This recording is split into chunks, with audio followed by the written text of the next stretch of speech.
Hello, my name is Mark Fabish, and this is Addie Hirsch. I'll be riding in the van for the first week of the ride.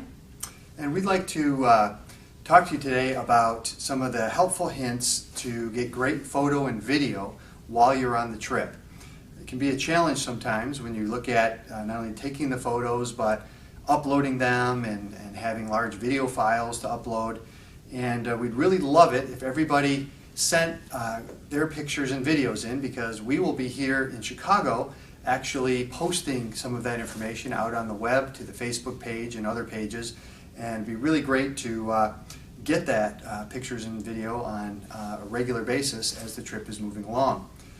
So things we'll cover today are how to, just in general, get great photo and video with an iPhone, which is very, very possible. There's actually been movies made and commercials and things made only with the iPhone. We'll talk about some of that. Talk about types of video that we would love to get that we can use for putting together other videos, commonly known as B-roll, or that background type video you see in commercials when people are talking. Talk about getting some interviews and the uploading from the various devices that you have. And then we'll talk a little bit about the GoPro, if any of you are going to be using the GoPro. And lastly, we'll talk a little bit about the phone features that are some on the newer iPhones. They have some really nice slow-mo and time-lapse and things like that. Panorama. Yeah, those panoramas are very nice. It's just amazing the quality now that that's coming on these phones. So first of all, just some basic things about the iPhone, because I know most people are going to be using their phone to take pictures. The best pictures are in bright light. These phones have a tiny little sensor, and in bright light they are just beautiful pictures. As it gets dimmer, it's a lot more challenging for these cameras to get imagery. The biggest thing that I see in iPhone photos is that you want to get close to your subject, and you want to hold the phone steady, because a lot of pictures are kind of blurry and that kind of thing. So if you're just really looking at the screen and you're looking at it like it's a picture and moving closer, usually you can't get too close. People's general feeling is to take it from far away and not really move in on the picture. One of the things, since you'll be riding, is that when you are taking pictures of moving subjects, if they're coming towards you or going away, that is where you'll have the clearest shot. If something is going perpendicular, sideways, then it's much more tendency to show up blurry in a photograph. One thing about lighting, we're just mentioning that the lighting is very important and makes a huge difference. The overcast days that you may have, actually, there's a lot more light than you would think. On an overcast day, you have a nice, even light. In fact, you can get really good pictures, especially of people and things. One thing about in the sunshine is if you're taking a photograph, people will be squinting many times, and they'll be not able to really look in the camera if you're taking a video, especially. So having if it's bright sunlight, having the sun over your shoulder, off to the side, is a great way to do it. So it's not right in someone's eyes, and yet you're also lighting, the light coming from that direction will be lighting up the background. Because we've all seen the pictures where someone takes a picture of a sunset in the background, and the people, you can't even see them because they're silhouettes. In really talking about video, the iPhone will take, as we mentioned, just fantastic video. And again, really the key to video is holding the camera steady.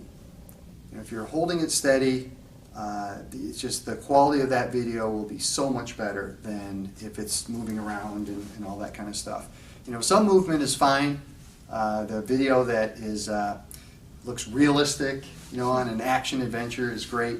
But in general, you want to just hold the camera steady and moving close. And the same rules apply with the lighting. Great lighting is going to make really great video. The other aspect is sound. When you are shooting with an iPhone and you have the little tiny microphones, moving very close to the subject will get much, much better sound than farther away. And if it's windy, these little mics also pick up the wind a lot. So you want to either get out of the wind or have it blocked by a tree, things like that. And if you are filming something like an interview, and it's bright outside, it's a nice thing to have people stand in the shade somewhere. If there's shade around there, there'll be plenty of light and they'll just be a lot more comfortable talking. One of the types of video that we'd like to use to make videos about this trip is commonly known as B-roll, or background video that you can use to fill in while people are talking about the trip and during interviews and things like that. Some of the things that are nice if you are with your iPhone or your video camera, whatever you have, is some ideas are to take pictures of everybody as they're starting out, getting on their bikes and riding. That makes a nice background for someone talking about, well, we left this location today and we're going to this other location. Taking pictures out on the highway or wherever and having everybody ride by. Just holding the camera while you're riding and getting some scenery going by. That can be a really nice background. Just kind of hold it for a while, and if you just hold that for say 30 seconds or so, you'll end up having a lot of nice footage that you can then take pieces of that and use. Good angle, neat angles are fun. If you're using, say you're using the GoPro or you're using the phone or camera, if you go up, you're on a bridge and everybody's coming under the bridge and you take a shot, just it could be about a minute or however long it takes. They're coming from a distance and then they go under the bridge. That's a really nice, piece of video. Getting some shots at where you're resting. People that are kind of stretching and putting their bikes and getting them all set up. They're pulling their back. Jaws of life, or freeing someone from their bike. Passed out. Into the ambulance. Coming and pulling away. So those are all great. It's all great scenes to have, just to have that batch of different footage to use on videos as we go forward. Let's see, maybe on their notes on that. When you're at the end of the day in a restaurant, getting some footage of people talking and recounting the trip it's a great place to get some great footage of people, talking about the events of the day and so forth. For interviews are great, and there's several people that we'll be talking to more about getting interviews specifically, and things to say and the types of certain opportunities for interviews where people are going to be visiting. But in general, in asking to do an interview of someone, you can just ask them, where did you start and where did you get to now? That's a good thing to talk about. That, well, we started here and then we did this and we got here. Usually once someone answers a question or two, then they really will just start talking about the trip and their experiences. Any interesting sights, challenges or mishaps are always good to talk about. Funny things that happen. One of the nice things would be people mentioning their sponsors. If there's people back home that sponsored them and they can say things about them that, hey, I'm on mile number 50, thank you for sponsoring me, and say the name. And when we post those things, or it makes a nice email to send someone with a little video clip of like that in it. And just how people are feeling. I'm sure that people are going to be very tired, all different types of things. So Addie, I understand you're going to be on the trip for the first week. Mm-hmm. I'll be in the van for the first week, so if you have any questions about charging, if your phone's dead and you would like to plug it in, I would take it for you. If you have any other questions, I'd be happy to help with what I can. And as far as getting help on the trip with any of these issues of phone or uploading or those types of things, we'll provide you with some phone numbers that can be used for calling or texting and an email address, because there's a lot of ways to actually get the pictures back to us. And so talking about uploading, Addie just mentioned the first week that she'll be on the trip, and she will have a computer. And that computer will have a product on it called Dropbox. Many of you are probably familiar with Dropbox. It's a free software that you can load on your phone, on your computer, and we will have a folder in Dropbox that will synchronize all the photo and video back to us so that we can use it. And we're talking about getting video maybe every day would be great, but that may not be possible. So just on a regular basis, we would love to get your pictures and videos. Even just a couple pictures are great because we can use a picture and we can put some writing down there, and we'll be talking to people on the trip to show people back here what's going on during the trip. There'll be lots of devices that people will be using. So say for example, at the end of the day, you have some photos that you want to send. One of the easiest ways to do it is to go into your photos, select them, and you can either text them or email them. And usually texting reduces the size of the pictures more than emailing them. So emailing is probably the first choice, would be to email them. And we'll provide an email address, and we may even provide there's an email address right for the Dropbox. And we'll give that to you.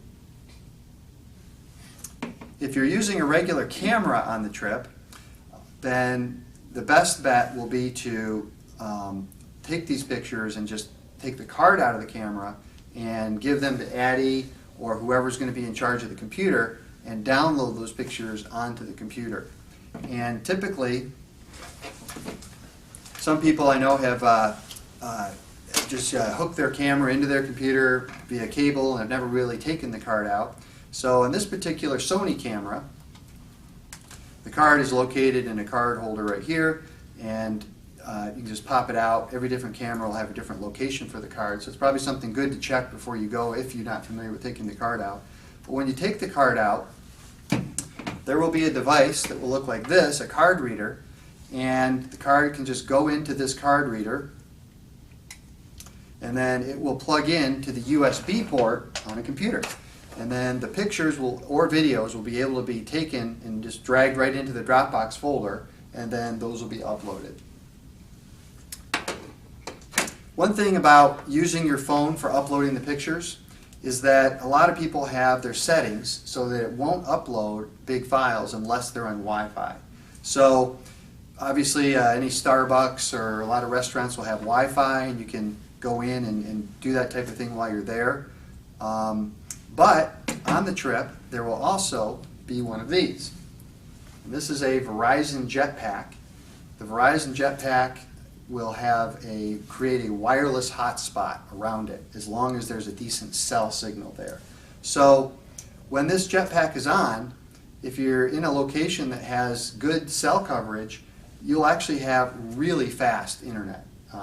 This Verizon is 4G LTE. So in a good cell, this thing will upload everything, videos and photos. And so what we'll be doing is we'll be putting a piece of tape on this device that will have the wireless password to get in. So if you go up to the truck where this is located, or if it's brought outside or to a restaurant or something, and you just go into your settings on your phone into Wi-Fi, you'll be able to just put in the passcode, and then your phone will be on that Wi-Fi, and you'll be able to email the pictures or synchronize them, or whatever you'd like to do in terms of getting those off of there. And the video, this, as mentioned, a good cell, this will be fast enough to do the video and everything. If it's in a location where the screen has a little 1X on it, then that's a really slow connection, and the best bet will just be a couple pictures. But if it has the LTE designation in there, then that's typically very fast, and it'll allow you to have, I believe it's up to, I think, 4 or 5 devices or something at a time. People can be using this. It works pretty good. Now there will, since Addie will be there the first week, after that, then we'll be talking with Addie's father, David Hirsch, who's person who has been spearheading this event, and he's the founder of the Illinois Fatherhood Initiative, which is one of the organizations taking part. David will be on the whole trip, but we'll see if about who can be designated on each leg of the trip to operate the computer, and we'll be happy to answer any questions about the Dropbox folder or things like that, so that everybody, no matter what device they have, they can get their footage onto that computer so that we can get it back here. One of the issues that I've seen while traveling and doing video or photography that's always been critical is charging. It's one of those things where once that phone goes out, that's it. No more charge. So this is a little device that costs about $6, and it has all the different types of connectors that there are. And so with the USB connector, you can plug that into a laptop, or you can plug it into a plug, and then you can plug this into your iPhone, or this one's for an iPad, and then these other connectors usually will handle every type of camera. And so you can, using one of these, you could go to the truck, which will probably have some USB type things that are plugged into the cigarette lighter, and charge up your phones and so forth. You might want to get, if you're using a camera, you may want to have a couple extra cards, because say for example you're shooting video and it's very easy to fill up a card depending how big it is. Say you fill up the card, it may be so many gigabytes that it's just not really practical to upload. And in that case, there may be opportunities to stop by at a post office or a FedEx and just send that to us, and we'll have an address to do that if you'd like to send that in.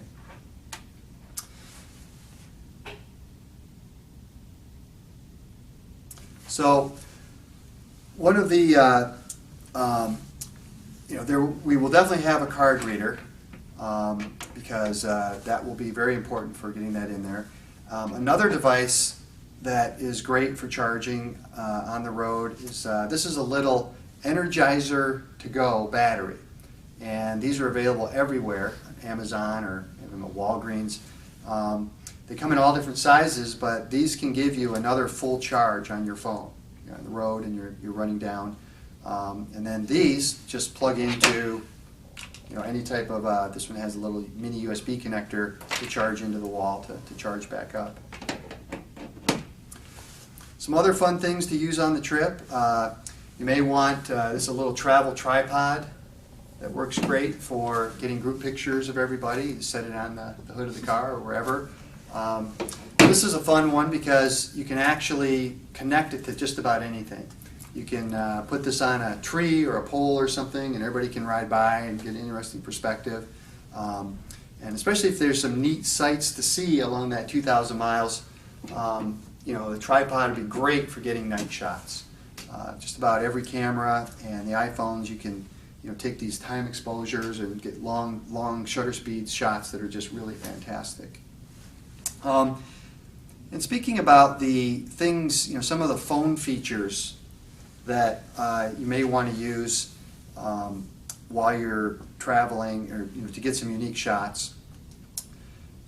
This is an iPhone 6, and it has regular video, then it has slow-mo video.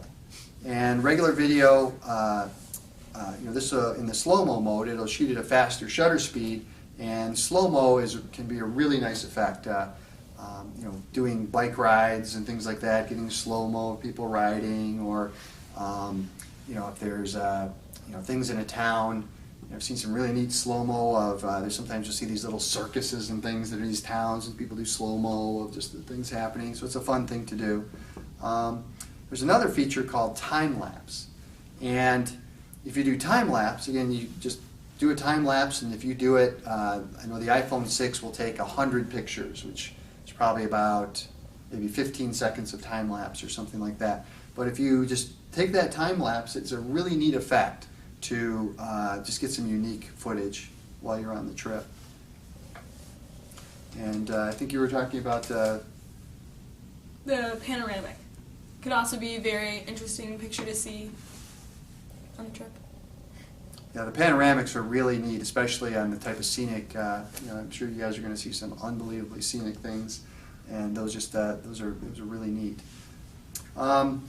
This is some people call them a selfie stick.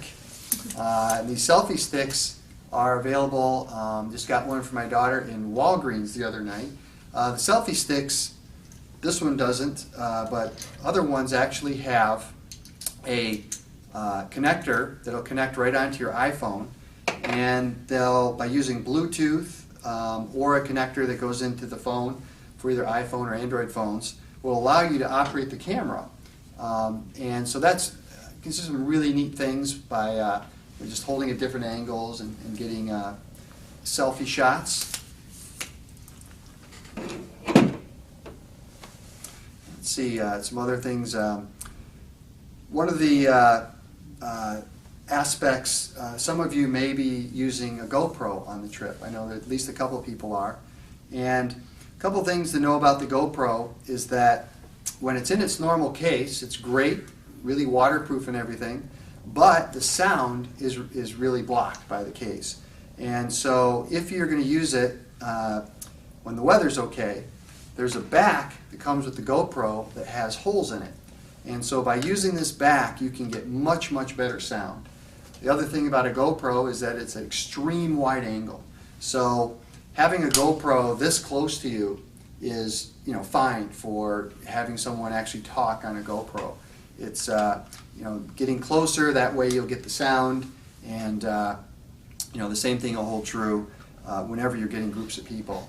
If you're taking pictures of all the bikers riding by, you can literally, they can be riding by this close, and you'll get some really neat footage. And the GoPro is just great for using at all different angles. If you use a selfie stick like that, or there's connectors for the GoPro. Getting a low angle with all the bikes riding by looks really neat, or from up above, things like that.